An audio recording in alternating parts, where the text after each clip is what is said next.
Shit. Pelicans win 121-106. They're 15-8. I don't know how to act. Ross in studio, Lito, Chaz, Chris Conner going to join us first before we get into the show. Presented to you. Thank you for that. Presented to you by Company Burger, located at 4600 Ferret Street, and DraftKings. DraftKings, the official sports betting partner of Boot Crew Media and the NBA. Jose Alvarado went off for 38 tonight. We're about to get into it right now. First took away. That's the best. Get your money's worth out. Lito, I purposely posted this question on Boot Crew Media just to ask you first because we were so wrong, me and you both. We're so wrong about Jose Alvarado. About 6 months ago, we admitted to it. I'm not apologizing for that anymore. They just got to get over it. Is he one of the best backup point guards in the NBA today? I mean, I feel like I say this every episode. If he's not, name me two better backup point guards. I don't know. And off the top of my head, like I don't have a name that you know what I'm saying. I would pick before Jose. I mean, Ross, are we off of that? Are we missing anybody? Like, is he not the best backup point guard in the league? I mean, he's one of them for sure. I mean, there's other good guys, and I mean, we're speaking from a very he just had his best game of his career, so he feels great. A little biased. Yeah, we're a little bit high, but no, look, he's played great. I mean, he's certainly in that top class of backup guys that can come in. I mean, now he's proven he can come in and start games too, and he's in the upper tier, unquestionably, of backup. Chaz, he just gives you something different off the bench. Ross had mentioned, about starting, but off the bench, he brings a certain type of energy. Pelicans getting their ass kicked early on today, and he came in and just completely changed the game. Yeah, I think, again, a guy like Jose, who's he's had more freedom off the bench, allows him to maximize some of the things he want to do, some of the things he's been working on. I actually think that was a really good adjustment because you see the couple of games before against the Raptors and the prior game, we kind of struggled against size a bit, and you bring him into this game and you don't necessarily see those struggles because they actually benched the guy. What's his name? Bones. Something. It's a dude. Highland. Highland. That's one guy I hate watching him play, but they actually benched him. That shit, boy. Yeah, he was and it didn't do anything. You just couldn't stop the guy. And credit to him for being ready, putting the effort in on his game this offseason, working on his offense and maximizing what he does well. Speaking of being ready, Lito, we got to talk about your guy, JV, today. Did not have a great game, but a guy that did come off the bench and was ready to play was Billy Hernan-Gomez. Again, 12 points. You saw that? He did that. That's crazy. That's crazy. Lito, Go ahead. Listen, Billy Hernan-Gomez, Justin, what's the question before I log off this podcast? No. I'm not going down that road. Calm down. I'm not going down that road. Right. I'm just talking about Billy Hernan-Gomez hasn't really gotten a lot of run this year, but to always be ready to be a professional, he shows up when his number is called. I mean, Billy will walk in double-double anytime he gets the opportunity. He's the only MVP on the team. Again, he's the only MVP on the team, right? I'm not surprised. I'm not surprised that at him coming in the game. What did he have? I think at 12-8 or something. 12, 3, and he shot 10 free throws in 20 minutes. He shot 10 free throws? 8 of 10 from the line in 20 minutes. Serious heart attack. I'm looking at it. God. Yeah, man. He had this game is about matchups though, right? This game was all about. This is not a. Let me throw some bell for my guys. This is not a JV game. Here we go. What the judges go? I mean, it's nobody in the NBA who's go check Nikola. We don't even gotta, you know what I'm saying? So Jokic was literally beating Jonas up and down the court. When he got the ball off the break and I was like, yo, all right, yeah, take JV out right now. Yeah, I noticed that too because I felt like for a while there they were kind of trading baskets, but every time we would miss a shot, I mean, Jonas was in this heavy run up and down the court, and he couldn't catch up to him. And I was like, man, that was kind of telling me, it's going to be a different type of game, and it was up and down there for a while. But I definitely noticed that. He was really struggling to keep up with the play. Yo, Chris, the Pelicans. Chris Conn joined the show. The Pelicans a championship contender. Here we go. Why do you always ask these questions for live shows? Because they're fun. No, I'm not saying it yet. They're a Western Conference. The greatest offensive team in the league. Oh man, give me more reps against the best of the best. Give me another Denver matchup. Give me Boston fully healthy. We don't know. We got to see the core. We got to see the core healthier for more than just 2 or 3 games at a time. You showed the Nuggets without Michael Porter too. Let's just yeah. I mean, this is the Pelicans without Brandon Ingram. Speaking of MVP seasons, Chaz, you've been driving this bus along with Schmidt to put the ball in Zion's hands. In his last 4 games, I think he's averaging 29 points per game, 9 assists, 8 rebounds. I mean, those are MVP stats. The offense is going through number 1. Right. What are you seeing from Zion now that basically point Zion is here? I'm actually glad you pivoted to asking about Zion, because you said, speaking, we were talking about Brandon Ingram and you mentioned like MVP. I was like, where is he going with this? Certainly not where I think he's going.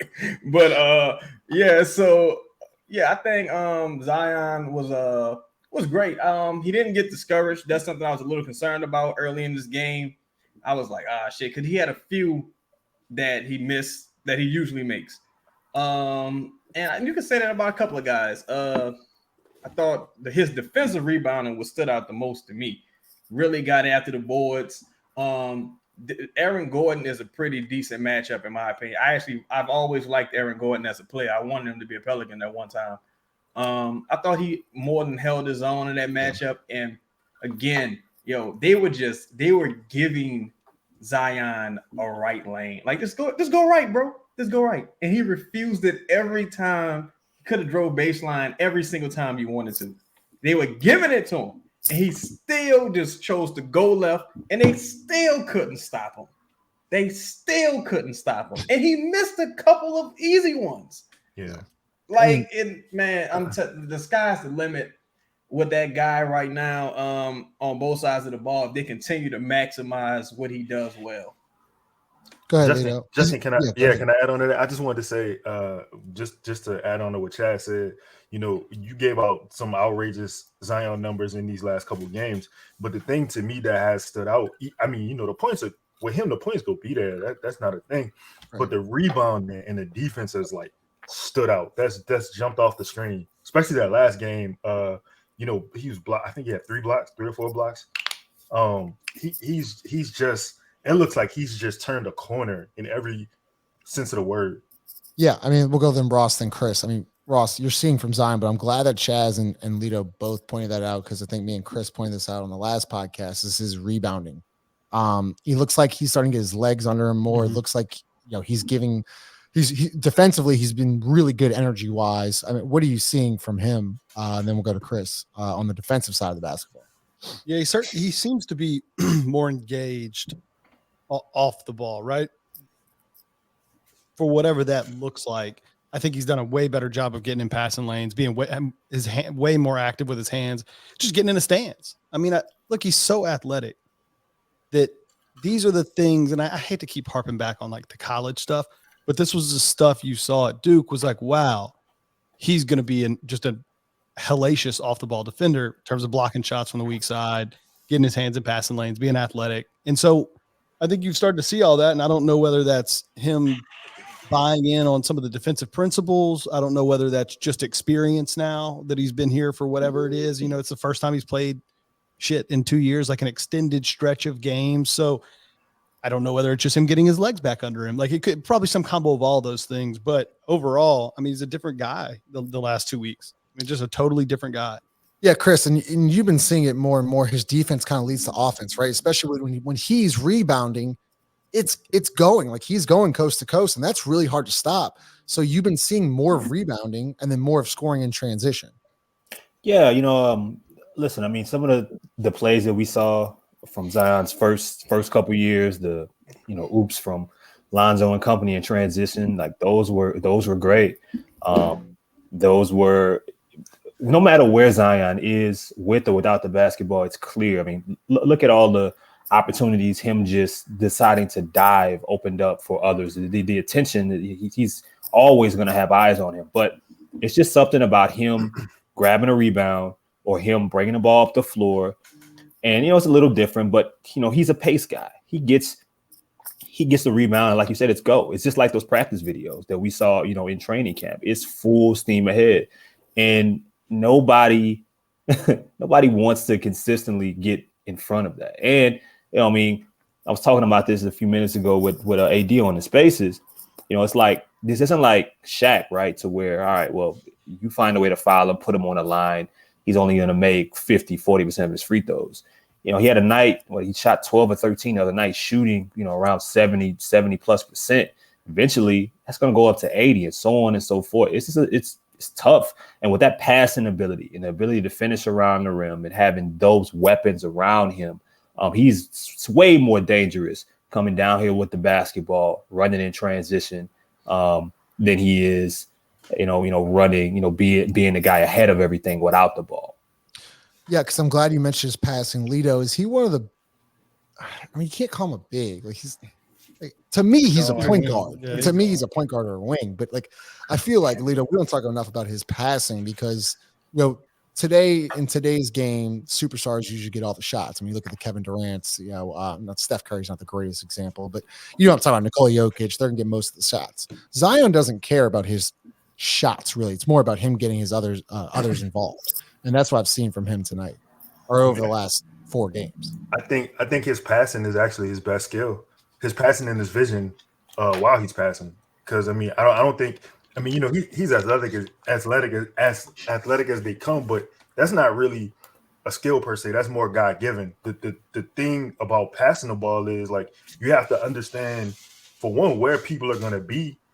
You got to understand your teammates. You got to understand tendencies and things like that. And with reps now that he's getting with these guys, Zion had a wraparound pass to JV and I was like, bro, it was the first bucket of the game, I think, for the Pelicans. Yeah. That was an incredible pass, man. His vision is crazy, and not only the vision, but the confidence to make the pass. Because a lot of people see it, but a lot of people they're not going to take the attempt on it. Right. No, that's a good point, Chaz, because with his passing ability, this now makes the game a lot easier for others, such as CJ McCollum, Brandon Ingram, Trey Murphy. I see you're smiling here. CJ's still struggling. Once again, he's been sick, trying to get into a rhythm. He hasn't really gotten into a rhythm, right? But you got to think that Zion makes life a lot easier for everyone else. I'm so happy you presented this platform for me to discuss this. Is something I've been thinking about, right? When I watch the Pelicans, when Zion's out or when he's not in control of the offense, I see a Teddy Bridgewater Saints, right? I see a boring, grinded out to the end, shitty, uninteresting brand of basketball, right? And I'm just making it plain. That's what I see. Right. I'm not saying who's orchestrating the offense. I'm just saying when Zion isn't, that's what I see. When you can put it on me solo, right? So excuse me? Yeah, that was crazy. All right. So thank you for the call out. Okay, go ahead. So, but when Zion's orchestrating the offense, you see fucking prime Patrick Mahomes. So at the end of the day, it's really what you want, right?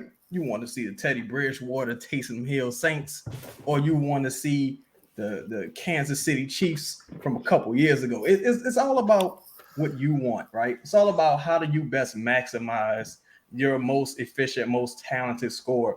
And it just is what it is. We can keep beating around the bush, pause. But actually, that's not a pause. But we can keep beating around the bush, pause.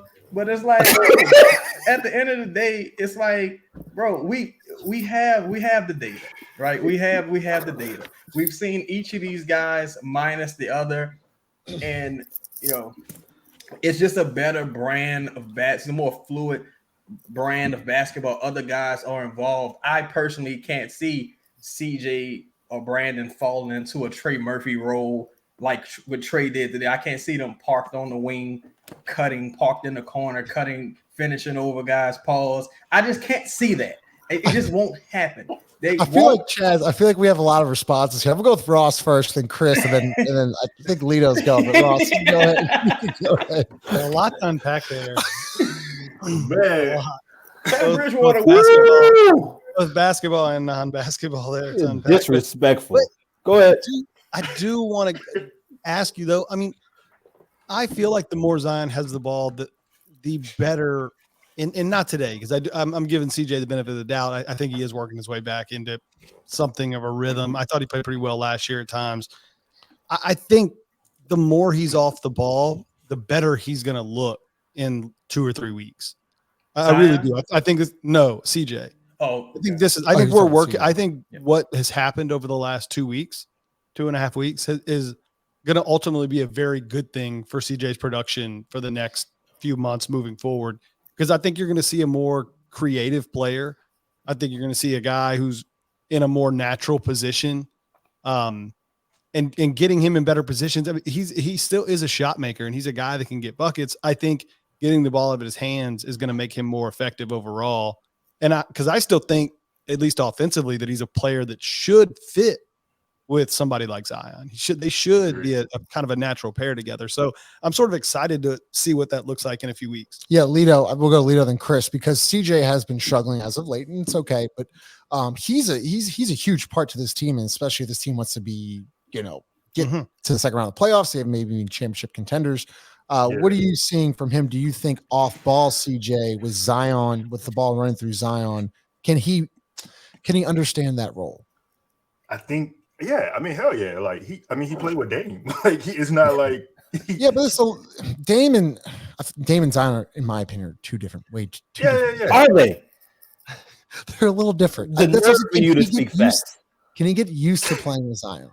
Yeah, I think he can, man. CJ, for one, CJ is a small basketball player. When I say playing with Dame, I meant the usage that Dame has. Like Dame is a high PER guy.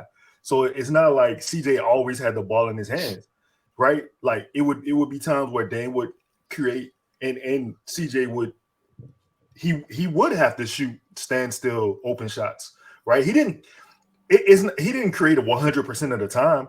So I think he's a smart guy. He's very intelligent.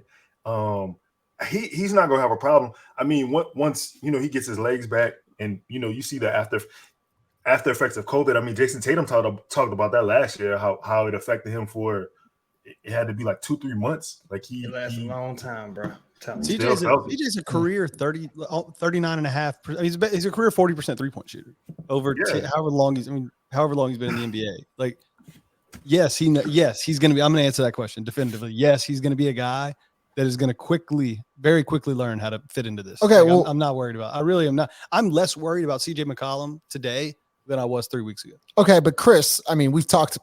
CJ's taken some ill-advised shots. I thought in San Antonio had some poor shot selection. Even when he's been playing with Zion, when everyone was healthy, he was pretty ball dominant. He would get more shot attempts, and I understand the free throw disparity, and I get that. But Chris, can he understand his role? Because it seems to me the role is very clear. You give the ball to Zion and just get the hell out of the way. Can he understand his role? Well, we don't know what his role is yet. I mean, we don't. Chris, what do you mean you don't know what the role is? We don't know night to night what his role is, because we have not seen enough games with these guys together, this trio, to say that. We don't know that. Night to night, it may change. Hold on, Ross. Hold on.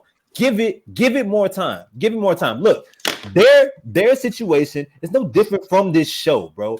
You got 3 to 4 individuals that all come on and have their own solo shows that they feel very confident about. When they get on this show, we all got opinions and so on and so forth. It may be this person's the cook. This chemistry wise is only built when you continue to do shit over and over and over again. But you're telling me a guy that's 30 years old that came here from a situation that lost multiple times in Portland as number 2 can't figure it out eventually? No, he will. Shit. He was 6. He had 7.6 assists tonight. He ran the offense through Zion. What else do we want? Is he gonna take bad shots? Yes, he's CJ fucking McCollum. He makes a career off of taking and making bad shots. For sure. I mean, that's part of that. That's part of why you got him. That comes with guys like that. Why do we overcomplicate this? Give him more time. Let him, and let's really see what it looks like. But we can't say what his role is. We don't know what it's going to look. What's going to be his role when this team gets rolling may be different from where we think it should be 20, 40, 60 games down the line. And none of this is possible without CJ anyway. Like you have none of this shit. None of the. I just asked a simple question. No, I'm not saying CJ. I know how important CJ McCollum is. I'm not directing this to you, and I don't feel like Chris was either. But I'm just saying, like in general, like you know what I'm saying. But I really, before I'm gonna let Ross answer, but I feel like Chaz. Shout out to the homegirl Angie Thomas. But for Chaz to start with a Teddy Bridgewater offense, like it's disrespectful. They hate you, give Chaz. That shit different, dog. It's disrespectful. It's all disrespectful. And he knows it is. We're gonna get those comments, Ross. No, I think Chris is. Look, I totally agree with Chris, and because we've all seen enough playoff basketball. Look, we're in whatever game this is. What game 21 or whatever the shit it is? Yeah, something like that. 23. It's teams are going to defend Zion, and we haven't had the opportunity to see it yet, but we all agree now. Well, this is a playoff team. There is no like, oh, we're fighting. It's little engine that now. to try. So and so, what you have to start thinking about is, okay, well, what does this look like in the playoffs, right? This guy. What does it look like in the playoffs? Whenever teams are going to say, all right, Zion, and he may still go get 30 and 10 and whatever, all this other stuff, but teams are going to say that guy's not beating me.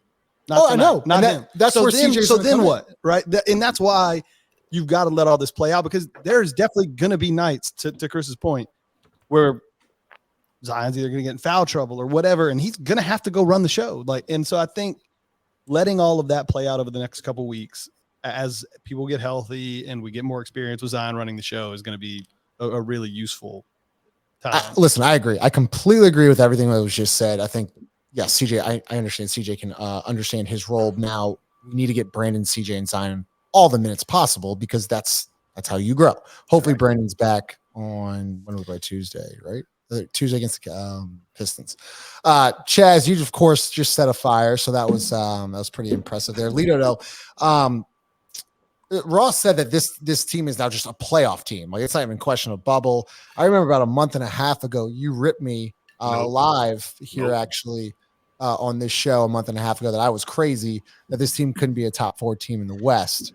What do you feel? What are your feelings today that they're 15-8 and actually a 2 seed? We ragged on you because yes, I got ragged on. We ribbed you. Sorry, yes, we ribbed you because you said we were a championship team. That's what you said. I posed the question, and then I said I think that they can win 50 or they can win 50 games, and you just destroyed me. No, I didn't destroy you because of that. Because I said they will win 48 games. I think we've been a playoff team the whole time. Okay, it was the championship question where we were like, yo.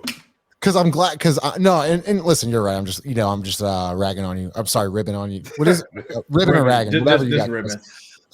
just say I'm giving you a difficult time. Just say I'm giving you a difficult. Chris Connor just absolutely crushed me in a text thread on Friday. He almost befriended me. But Chaz, this team, aspiration wise, playoffs, they can probably win a couple rounds.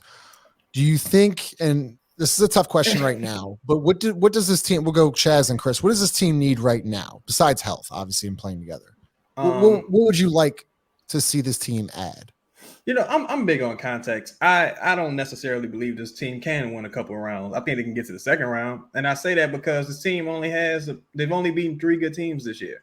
And that's very important for context. Yeah, you beat the dog shit out the Spurs. I just saw the Spurs get beat by like 50 points by the Suns.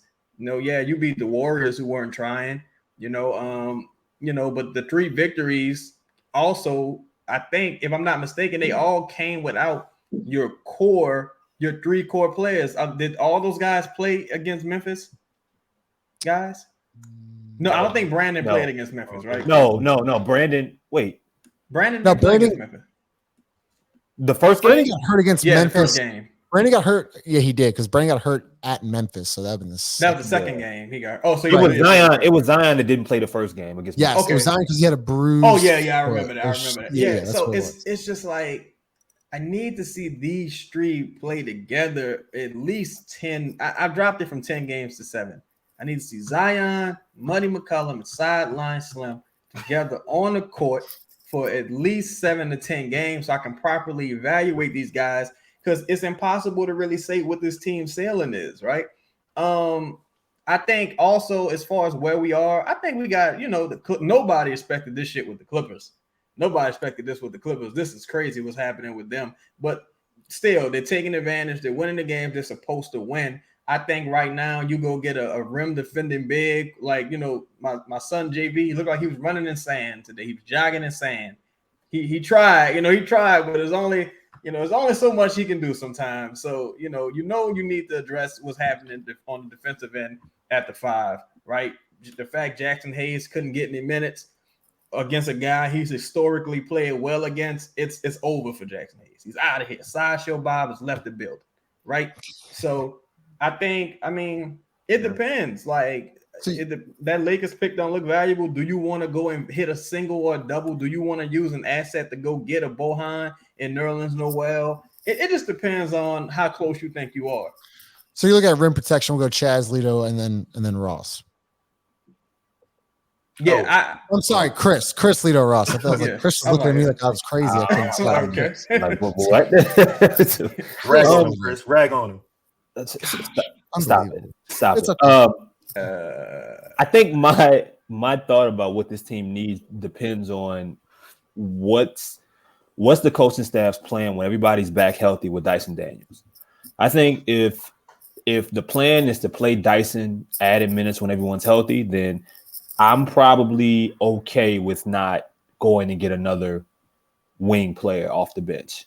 I'm okay with not having to go and get, whether it be Bojan or if it's Gary Trent Jr. I think I'm okay with that. Regardless, they definitely need they need another option at center, and mainly a rim protector. And whether that's or someone, it may not even be someone that's posed as a rim protector, someone who is used to playing in different roles, whether that be as a starter. Someone goes out, you can plug them right in. They can play off the bench. They don't make enough plays to hurt you, but they don't necessarily save the world for you either. And maybe somebody that you're not going to have to make a decision on from a contract perspective at the end of this year. So maybe you're looking at a Plumlee in Charlotte, or Mitchell Robinson just got paid. Maybe you look to go that route. I'm indifferent. I think that you're in a situation that you can add, you can make a lateral move and be okay with the depth that's surrounding this team and the different players that's been stepping up throughout the year. But I'm really curious of what's going to be their plan of action when when everyone's healthy. That changes how I would look at what they need. Interesting. Lito, go ahead. I mean, for me, it depends on who the wing or who the rim protector is. Depends on who's available, right? For me, I know at this point we're kind of, watching and waiting on what the Lakers do because of their pick.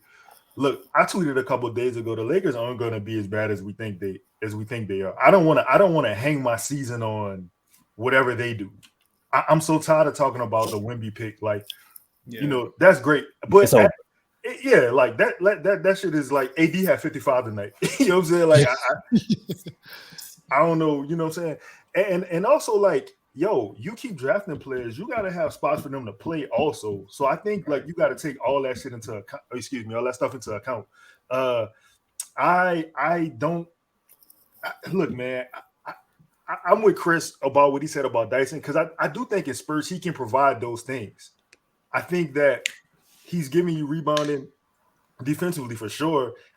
He's got the length to maybe not block, but he can change shots, right? JV is not going to be, Justin, I know you're going to love this. JV is not going to be the guy in the fourth quarter who's on the floor, at center for the Pelicans. So, I mean, that's just the reality. So you got to have guys who can fit in spots, here and there, give you spot minutes. Like Larry had a great block tonight. That was, that was on Jokic, right on the weak side. Yeah, on the weak side. Yeah, and that's to me, that's the type of, like, you can't play another lumbering center against Jokic because he's too good. He's too skilled. His footwork is incredible, man. Like he's gonna finesse the hell out of that, and he's strong. You gotta play kind of how they put Bruce Brown on Zion, right? Mm-hmm. You put a player on who you think can outquick him and beat him to the spot. That's what I think. But anyways, to answer your question, it just depends on who's available, what we willing to give up. I mean, we sitting on a lot of picks. I just don't want to. I'm glad. Go ahead. Sorry. No, I just don't. I'm glad you brought that up because I was gonna pitch that to Ross because you're kind of saying, Lito, that you want to maybe cash in that ship, right? With the Lakers, we'll go Ross and Chaz, because there's one guy that I really, really want. It's Bojan Bogdanovic. I've been wanting him since the summer. I think he's actually perfect next to Zion. He's a big that can, defensively he's not great, but he's a knockdown shooter. He's a spacer. But Ross, Lito's kind of implying to cash in those Laker chips. What are you thinking? I know it's 23 games in, the trade deadline's not for another couple months, but you should start looking soon. Yeah, I'm a little torn because I don't think, I don't like, what does a lateral move look like? If you're just bringing in another guy, trading that pick to bring in another guy, well, does that mean that you're like, is JV gone, right? Is Larry gone? We don't have, I think going back to the question you asked Chaz a little while ago about what is the sort of the biggest question, what is the team? I still think playing time and rotations is by far, unquestioned, the biggest hurdle for this team at this point, because we haven't seen enough of. I worry less about the star. I think Zion, CJ, Brandon Ingram, I think those guys figure it out. They know how to play basketball. They've played with all different types of players, different skill sets, everything else. It's like Herb has to play. Trey has to play. You've got other guys. Jose has to play. Larry has to play. Like, those guys have been integral to what we've now done over the last 2, 3, 4 weeks. Can you integrate another? There's two guys you didn't mention, is Najee and Dyson, who have been pretty impactful when they played too. It's 11. Tough to just pop another guy in there. And so I almost feel like if you're going to make a move, it's got to be like a move. Like, we're making a move. Like, we're packaging JV and something else and 2 of these picks, and we're going to get the guy that's going to play next to Zion for the next 6 years. That's what I do. I can see Lito right now. I don't, because otherwise, if you're just bringing in another guy, then you're then you're adding to what I think is already the problem, which is like, we got a lot of bodies. We got to still figure out how that's got to work together. And so if I'm making a move, it's a big move. Like, I'm going to get my center or my big guy or whatever the hell you want to call him that's going to play next to Zion and Brandon Ingram for the next 5 or 6 years. And I'm cool if we do that, because I do think we should trade that pick. I thought we should have traded that pick. We should trade that pick at any point that in the next 6 months. Justin, to Russ's point. Your name's not Russ. Your name's Russ. Yeah, Russ. Your name's Russ. I'm looking at the stats. I'm looking at the stats of the Lakers game, man. But to Ross's point, man, I think you got to figure out how many guys are going to be on the schedule no matter what, and how many guys are on call. I mean, I think that's going to be important for this team. How many individuals are going to play no matter what, no matter who's healthy, no matter who's out there, and how many individuals are kind of just there just in case. I think, and Chris, I just want to ask all you guys this question, because as I start to look at the end of games now, because we've seen we've seen where we've had to get a stop, we've seen where we had to get a bucket, and to me it feels like there's like 3 or 4 guys that I could argue have to be on the court in any of those scenarios now. And so we're creating this situation where, like, who would those guys be? Exactly. Like, you can take Herb. I mean, we saw what Herb did to Shea last week. Like, you can take Herb off the court and, like, in a big 2 minutes left, any situation. I mean, I'm never taking Herb off the court, like, but I'm, like, are you taking Zion's going to play like this and be this effective off the ball defensively, blocking shots, getting steals? Like, the only guy that's off the court is JV. I mean, let's be real and here. Maybe CJ. And CJ. That's what I'm saying. The point, and we don't have to have the comment like the 4 who's in, who's out thing, but there's a lot of questions, I think. And Chris, I'm just keep going back to what he said, that like, it's just going to take more time, and that's a damn good thing to be sitting in the 2 seed. At this point, a quarter of the way through the season, and be like, man, we still need a lot more time. Like, we don't know. Yeah. I feel like I mean, I don't know. I think me personally, I think I see some clear direction with a couple of guys. I think Jax has to go. Garrett Temple's roster spot is an issue. He's an expiring. Next year? He's officially an expiring. Right. Well, I guess he's an expiring this year because his contract next year is not guaranteed. So those two. That thing's had an expiration date since it signed it. Yeah. So those two guys have to go. Clearly, JV is a good stopgap center, good floor guy. Like when you see sideline slam out, you see McCollum out. You just saw what JV was able to do with Zion last game, and I do think JV can be more that he has been if he's given more opportunities early in the game. But JV is not a part of this team's future. And even with Larry, for as great as Larry's been, there are certain matchups that you would rather have a larger center in that position closing games to help with rebounding.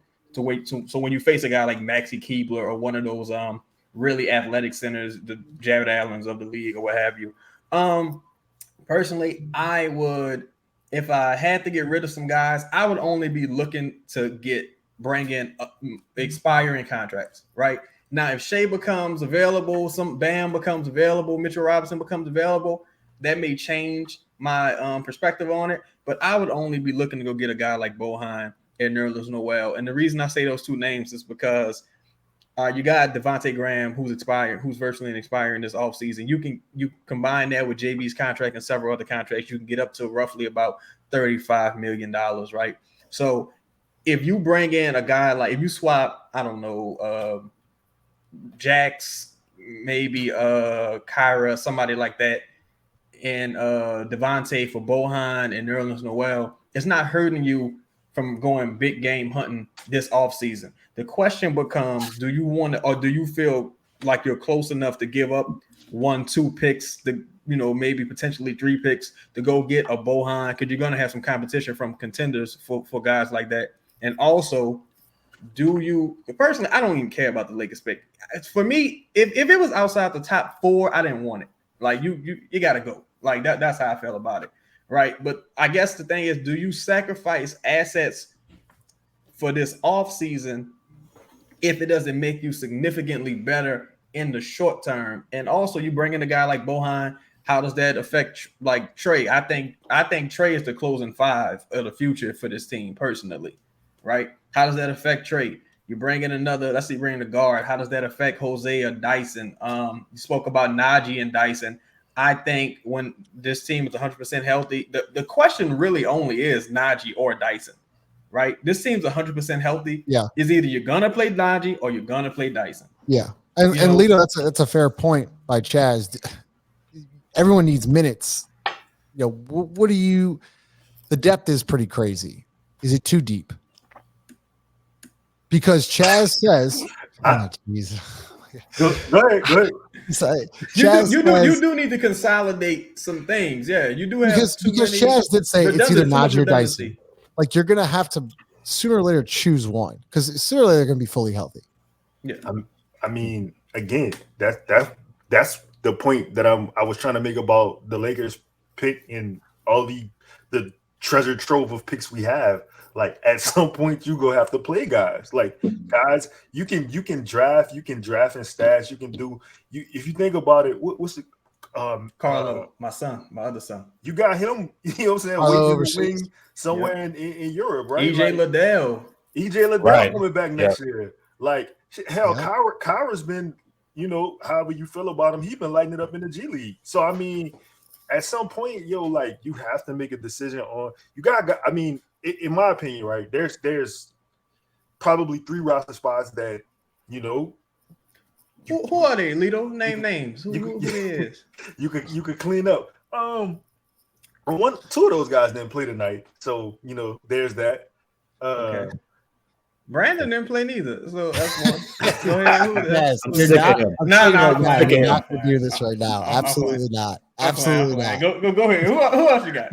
You want about as Chris yelled at me through my chest, I was about to come at you.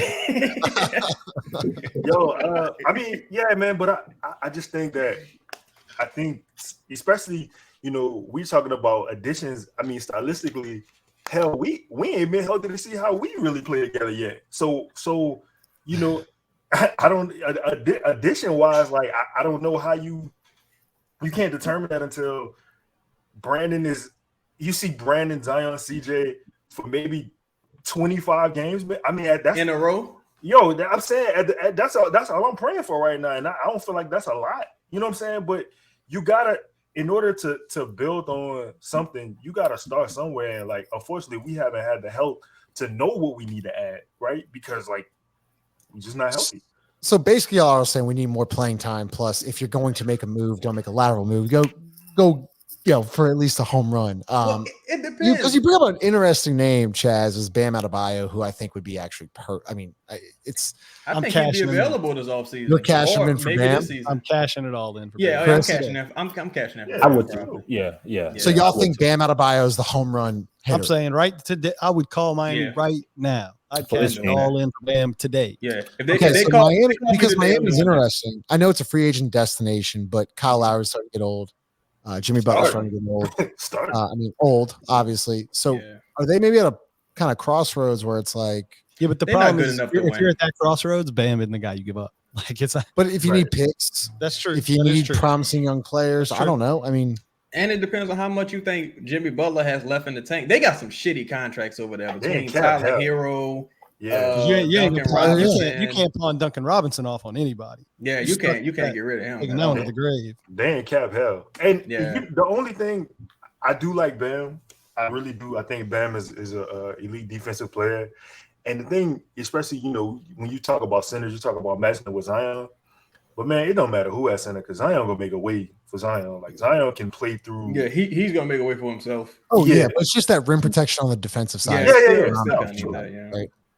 Because when CJ's on the floor, Zion, Brandon's been average or a little bit better this year. But Chris, you're saying Bam Adebayo. I think you got to see these guys play. I mean, hopefully Brandon's back this week, but would love to see Brandon, CJ, and Zion for a pretty good stretch, especially with the Bucks, Suns, and I think another like pretty much championship contending team.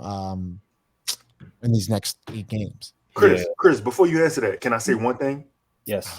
We're saying Bam, but I mean for me personally, if my generational talent Evan Mobley is available, he's not. No way. He's not. That's 8 picks. It's Christmas. Maybe right? Jabari Smith's available, huh? What do you think he'll go for right now? It'll never. Evan Mobley's like 4 years away from 4 years after. Chris, go ahead. We all got wishes, Chris. Yeah, man. I mean, I like an idea. Even if it's not Bam, I think it's a Bam prototype of player, and mainly because I like the eye test. Zion's improvements defensively makes it a lot easier when he's on the floor to play smaller lineups. So, and I mean, to that point, him being slotted at the 5, even if that's not 100% what he's playing or what his future should land him at, they're giving good numbers, right? So if that's how you see it, and it's not to say that Bam's not necessarily a small. He doesn't make your lineup small, but he's not a traditional center, right? I mean, but like a 4 playing 5, right? Yeah, but in this bigger version of Larry, in this era. In this era, he is. And I think he will be perfect for, what this team needs. And I think a guy like him, he also gives you flexibility in the regular season when guys go out, if he has to take on a higher offensive, workload, or if it's a situation where he has to play his role and be more of just a laid back role player. I think the real question is, what does Bam want?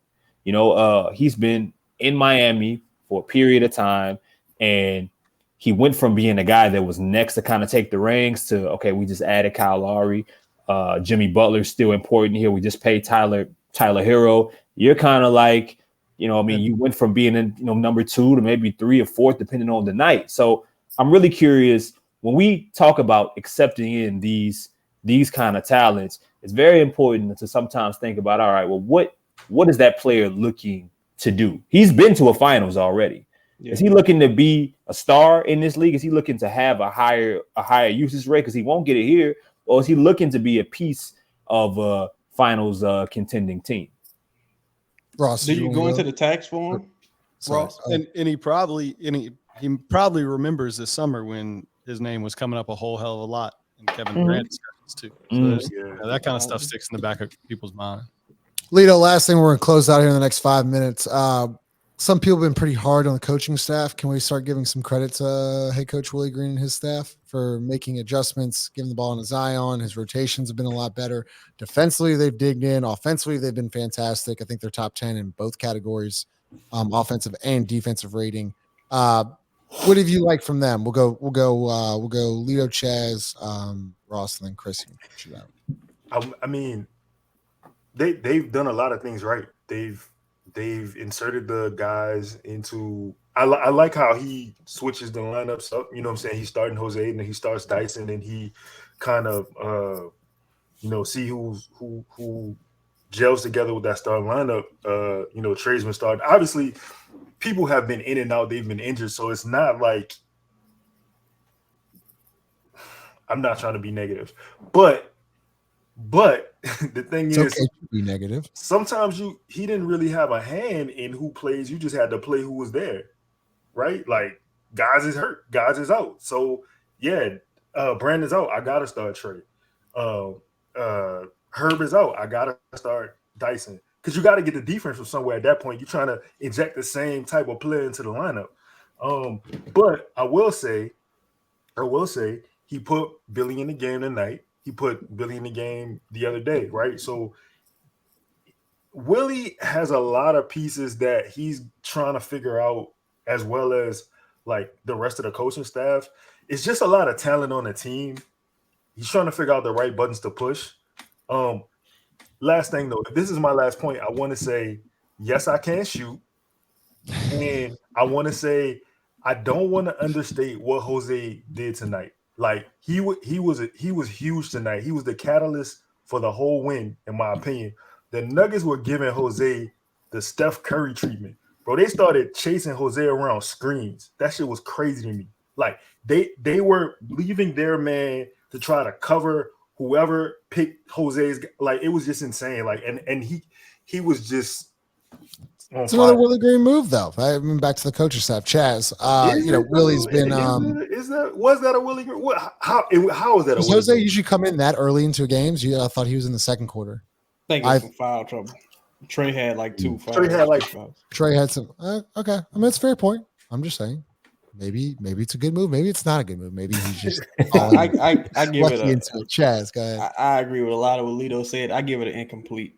I think when you got sideline Slim out, when you got Muddy McCollum out, when you got Herb out, it kind of makes the decision. It gives you the thing. I think the issue with coach has always been you got to take his options away from him, right? You have to force him to not play Garrett Temple, force him to not play Najee, right? You gotta, and I think that's what happened because they weren't. I thought Garrett Temple got a couple minutes and he was okay. Was that last game or game before last? But Dyson, I thought I will give him credit for starting Dyson these past 2 games. I think that was an interesting move. But with her being out, can you really give him credit for that? It's an incomplete, man. It's an incomplete. It's an incomplete. That's all you can say.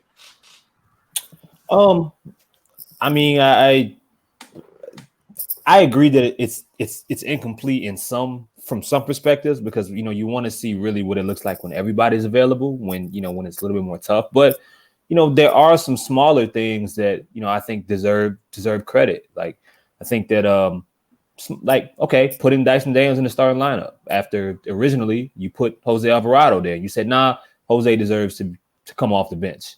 He gives us more. Like you don't get the performance you get tonight. Like there's an argument you don't get it tonight if he's still in the starting lineup like he was a few games prior. So I mean, I like that element. I like to decide, all right, well, even if JB has 5 fouls, well, Larry Nance has been the guy that's been out there playing, being your backup 5. You say, it's obviously not Larry's night tonight to guard. It's not his matchup. We're gonna call on Billy. It worked. So and then pretty much it was Billy from there on. And when Larry got back into the game, he wasn't the one holding down the 5 position. He was playing with another big. Stuff like that, I look at and I say, all right, it's you're catching on to how quickly things move. And I think that while a lot of things are still a work in progress for everybody, I think that they're slowly, like, they're making adjustments quicker. The second half in this game, you could have decided to let Jokic do what he's historically done to the Pelicans and a lot of teams around the league and just take his opponent one-on-one wherever he wants on the floor and not send help because you're afraid of the person that's going to be wide open taking the attempt versus getting the ball out of his hands. We saw in the matchup against New Orleans and even the one in Denver last year, they had the same approach of one-on-one, and he had career performances. But tonight he was on his way to another one. Second half, you send help, things change. I like that. I think that there are some changes that are happening and adjustments that are happening on the fly better and more progressing earlier than last year. Yeah, and I think y'all were kind of like focusing on rotations, but I'm glad you brought that up, Chris, because I think schematically wise, we have to come to you, Ross, here in a second. But schematically wise, I think they've been a lot better. They put the ball in Zion's hands. You're starting to see guards screen for him, rub actions, slot cutting, all that different kind of stuff. Defensively, they've been really good too. Rebounding wise, Zion buying in defensively, I think is a huge thing that no one's really talking about because it's night and day difference of effort on the defensive side. So those are things that coaching style, especially coaching wise and schemes, and like you got to give him that credit. And these guys are playing at a high level. Whoever's playing is another thing. Keeping these guys involved and not losing the locker room, like it's a big deal. Ross, close this out. Yeah, I think it's kind of bullshit to call it incomplete. Because who's in charge, right? You can't. There's a lot of things we expect as fans and people watching the games that we see something and it's supposed to happen overnight, right? We want this, decisions, actions, changes, game plan. We want it changed right away. Sometimes you got to implement things. It takes time. People have to buy into what you're doing. People have to develop. They've done a hell of a job developing players. Clearly, we're able to just plug and play people. Keeping guys engaged enough to where Willie can not touch the floor for 4 games and then come in and play 20 minutes against the back-to-back reigning MVP and look the way he looked tonight. Like that for me is 100% the coaching staff, 100%. Like, so they deserve, in my opinion, basically an A+ for the first quarter of the season. Cause I think what could have been better? Like what could they have done better? I mean, a month ago, I think we had a lot of question marks about certain players. Like I'm not sitting here with those question marks. I'm not saying, man, is Zion we gave him all this money. Is he going to be able to integrate? Are we going to be able to play him defensively? All that stuff. Like a lot of those questions have now been answered. Yeah, there are still others out there, but I think they're doing a good job of changing pretty quickly, getting things done, and doing it while we're winning. Like I would rather be learning things while we win. That's the mark of a good coaching staff and good leadership. So no, I think they've done a great job. Anyone want to respond to that? I'll say it's like gas prices, right? Right. When the gas prices go up, it's not, some people, if you like the president doesn't control gas prices. If you don't like the president, it's all the president's fault. So we just saw them play the Spurs, right? And for a half, that was a fucking dogfight. They didn't show up for the first half. They actually trailed. It's the NBA. Just because the Spurs suck, they're still pros that are going to come out and play hard. You're not just going to blow every team out the water. I mean, here's my best. Listen, hear me out. This is the best way I can describe it. I saw driving over here, saw a report that Trae Young had beef with the coach and skipped the game. He skipped the game? I thought he was hurt. Yeah, he didn't go. Yeah, didn't show up. You think that shit would ever happen under Willie Green, just with the way he's handled the team and the player? Like, I don't know.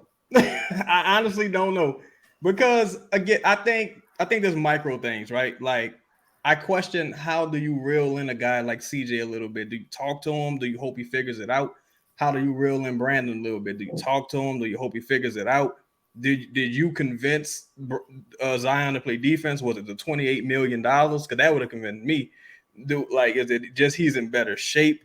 Is it some of the narratives? Is it opportunity? I just don't know. That's why I say incomplete. I'm not saying good or bad. I'm just saying I don't know, because I haven't seen everyone healthy, and I need to see these decisions when everyone is healthy.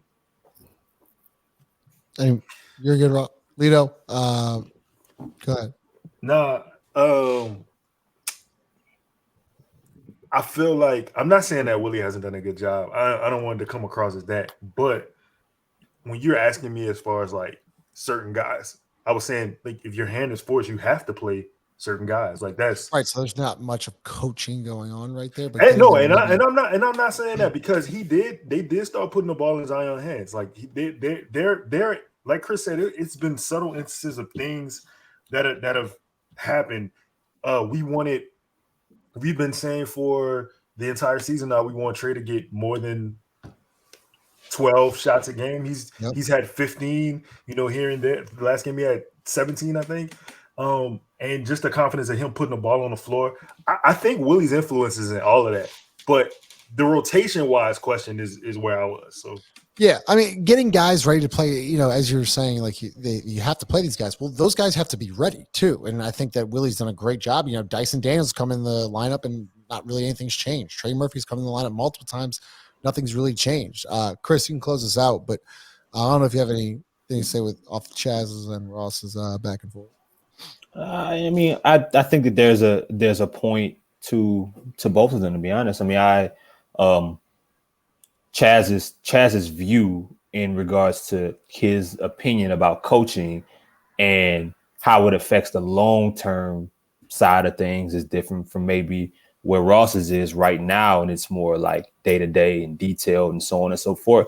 Listen, there are a lot of things in this situation that we don't know, which is why the question, especially when it comes to coaching, and once you hear certain things and you talk to people this close to the team, you're like, oh, I didn't know that. You'll hear something a year ago or something that happened a year ago, like, damn, I didn't know that. Or, you figure out, oh, okay, this person was really going through this, or he was sick or that, and it changes your whole perspective of view. The only thing that we can go off of is what we've seen over time, which is last year in certain situations. And look, I mean, it's hard because why can't Willie progress? Why can't he learn from his mistakes and get better? We got to see more, just like we're talking about this roster, to really see, okay, has he learned from certain things that plagued him or this team last year? It's hard.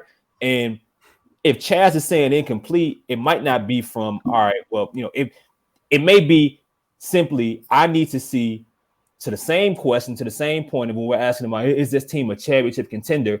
I need to see more, and I need to see this team healthy before I really tell you, all right, is he doing a great job or not? Has he done a good job to get them here? Absolutely. But we're talking about just today. Right. What is it going to look like? Can I tell you that he's doing a great job when I haven't been able to see what this team is looking like healthy and having all of their fun? I don't know. I think he's doing good, but I understand a different perspective and someone saying, I need to see more. It's crazy over the last couple of years, right at this time, 23, 24, 25 games in, we usually be talking about who we picking next year, who's an asset, who can we trade, how can we get picks, how can we do this, how can we do that. Now we're talking about playoffs, championship contenders. The roster's too deep. We have too much talent. We got 11 guys deep. What an amazing problem to have, because the Pelicans are second in the West, 15-8, one of the best teams in the league right now. The future is just incredibly bright, and they have a lot of chips, they have a lot of assets, and they might cash in big. But before you get off, first off, thanks for watching us. Make sure you like, comment, subscribe. Love to hear your thoughts on the 121-106 win. Jose Alvarado career night, presented to you by DraftKings Company Burger, located 4600 Ferret Street. Almost messed that one up. And New York Life. Chaz, Lito, Chris, Ross, and Justin. See y'all on Tuesday.